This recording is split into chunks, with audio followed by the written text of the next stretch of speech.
La majorité de mon entourage, loin d'être issu du terroir, vient d'ailleurs. Au fond, nous sommes tous des migrants. Depuis la nuit des temps, l'homme s'est toujours déplacé, poussé par le désir de mieux vivre. Certains y laisseront leur vie.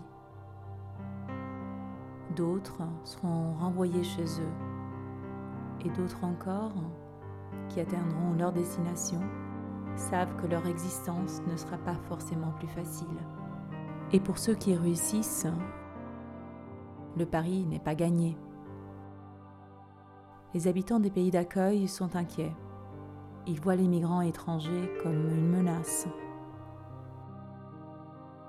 Mais la concurrence ne se produit pas, car les travailleurs migrants occupent généralement des postes que les jeunes Européens délaissent, les considérant comme trop durs ou humiliants.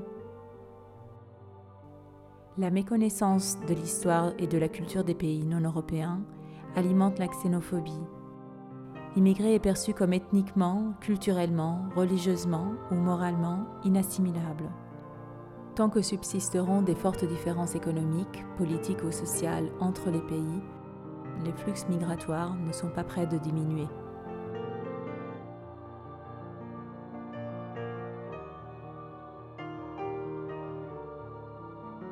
Recherche d'opportunités, quête de soi, fuite de la misère sociale et économique, enfin amélioration des conditions de vie.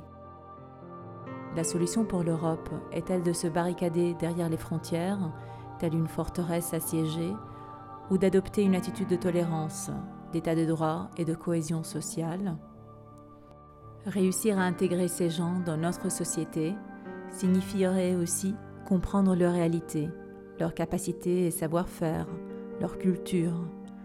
L'immigration ne doit pas être perçue comme une menace, mais comme une chance et même comme un facteur de croissance.